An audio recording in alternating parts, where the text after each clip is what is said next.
Чешмарит арцха. Чешмарит арцха. Чешмарит арцха. Მეტმა განათვლა ჩვენი წასულებია. ვინც მონათულებია, კარგია წევაში მოსენება მათი, ასევე 18 სამონის კითხვა. კარგია მოწალების გაცემა ისრების საროზე.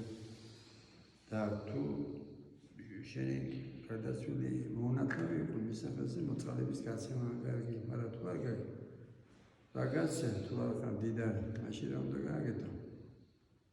თუ იმეს აბატიო უნდა აბატიო.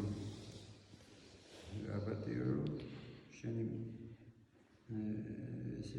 ეს მოწალება ვიღაცა რო დაგიშავა და იმას ესე იგი რო აბატიებ ესეც მოწალებად იქნება თითინაში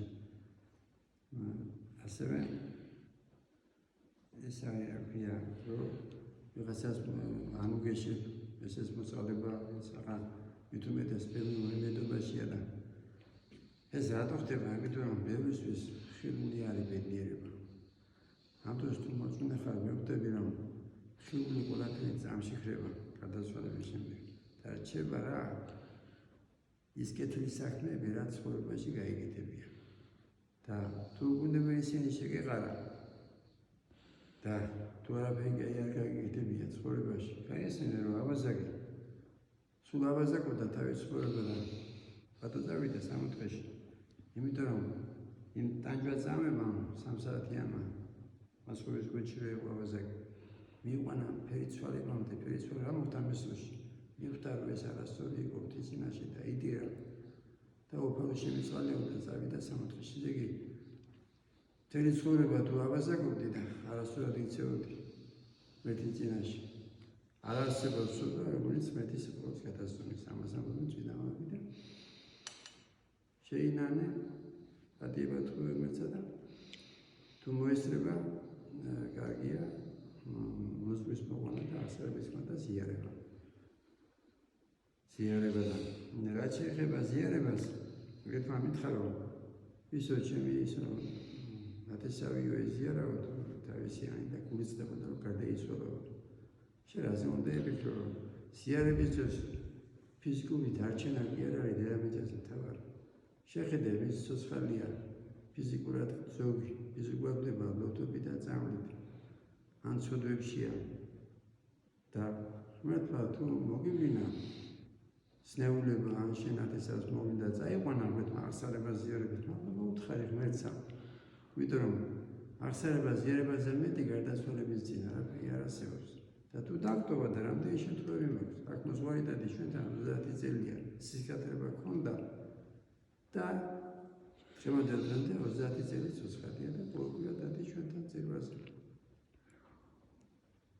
და რაზდებინებს ზიარების საიდუმლო მაგრამ მეორე შემთხვევა აგერ მამანდრია ერთი წელი ეზიარებოდა ოპერაში სამჯერ უნდა მას წაიყვანა ვეთმა მაგრამ ამიტომ მას გეუბნებით რომ უსე ეზიარები თავარი კი არ უნდა იყოს ფიზიკური დარჩენა თავარი უნდა იყოს სინამდვილე და მე ღმერთი გადასვედავს დაქტორს თუ არა ღმერთი წვდავს ჩვენ დაბადებასაც და ჩვენ გადასვლებასაც და გაიხარე ქრისტეში და ეს ავტომატურად მიხარია ყველას ის მაზიარებელი არა იმათაც და იქით იმას რომ რატო ხდება იმდენ სიხარული აღდგომის დროს ყველა მოდის ტაძარში გახარებულია მას ქვია მადლი და ეს მადლი არის 60 დღეში და მარტო აღდგომის დროს კი უნდა გიხაროდეს ყოველდღე გიხაროდეს მიუხედავად იმისა რომ მატერიალურ უჭერეში ვართ სულის მიდით ქვია იმას ამის მაგალითია მოციქულები ღარიბები იყვნენ მატერიალურად ღარიბები და გემრმეს ამის მაგალითია წმინდა გიორგი რაც უნდა გიჭირდეს აი ტყვეობაში იყო 6 თვე ეწამებოდა ფიზიკურად და არ გაპროტებულა არა მარტო ღმერთისადმი არამედ იმ ადამიანისადმი ვისაც ქვია დიოგიტიანები 60,000 ქრისტიანი ეს როგორ ხდება არა ცოდნით არამედ მადლით ამიტომ ცოდნაში ილია დასავლეთში მიიღოთ ევროკავშირში მაგრამ განათლება მარტო ხდება ღვთისგან, იმიტომ რომ შეიძლება 9-ენა იცოდე, 100-ენა იცოდე. ცოდნა კონდეს და ბოროტი იყო. და ვერ ცოდე. და განათლება კიდე ხდება ღვთისგან. რატო ხდება რატომ ამბობენ წმინდანების გამართებელი ამბების დაში განათლება არ არსებობს. ადამიანს უყურს მარტო თან მოაზრეები და ხედავთ რა ხდება მასმედიაში. როგორ ვერ იტანენ ერთმანეთს სხვადასხვა აზრის მქონე ადამიანები სხვადასხვა პოლიტიკური მასალების გამო. ამ დროს როცა გუშინ ღმერთი ეს ყველაფერი ხრება და გუშინ ღმერთი კიდე რას ქვია? რას ქვია სული წმინდა? რას ქვია ღვთის მადლი და ეს მადლი არ მოგაგოთ ღმერთმა. ხრისტი არ გა. ჭიშმარიტ არსხა. ხრისტი არ გა. ჭიშმარიტ არსხა. ხრისტი არ გა. ჭიშმარიტ არსხა.